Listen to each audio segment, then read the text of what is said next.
what is a bad example of outreach, let's say, of email outreach? You're talking about So, what we offer, and maybe what is the bad example and why they fail, or is okay, that's a really good question. I think so. Okay, so on LinkedIn at the moment, you read about personalization, like personalization. Vasco, you've got to personalize your emails. You've got to make it relevant to them. However, if you're reaching out to me, so I'll give you an example. So I went to university in Leeds in the north of England, and someone reached out to me the other day and said, "I saw you went to Leeds University.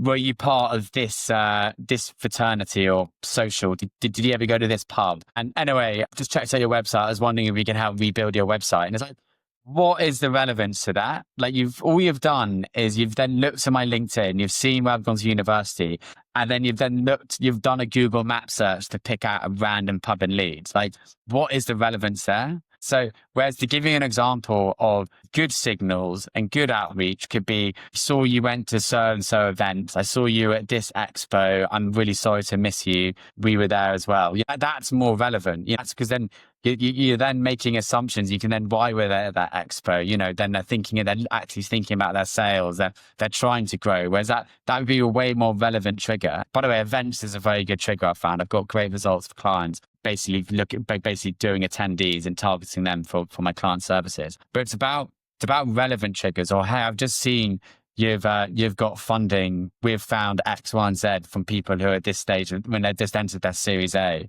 So that's relevant. But just talking about a pub and seeing because you went to university and then talking about something completely unrelated about web design is I would consider bad outreach. well, we are trying to. I mean, I know in the game in the business is now, customized at scale.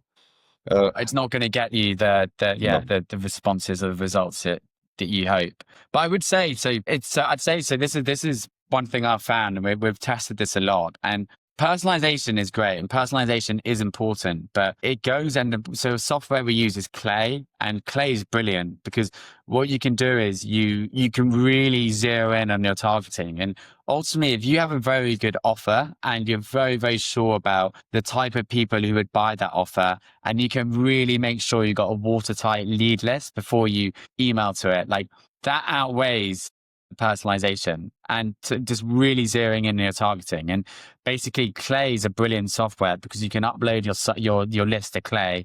They have a thing called Clayagent. You can use a ChatGPT plugin or something like that. And you can prompt Clay to go troll all these websites to go double check that it's relevant. So I was targeting a business the other day, trying to find out if they do presentation design. But I basically uploaded a load of different marketing agencies.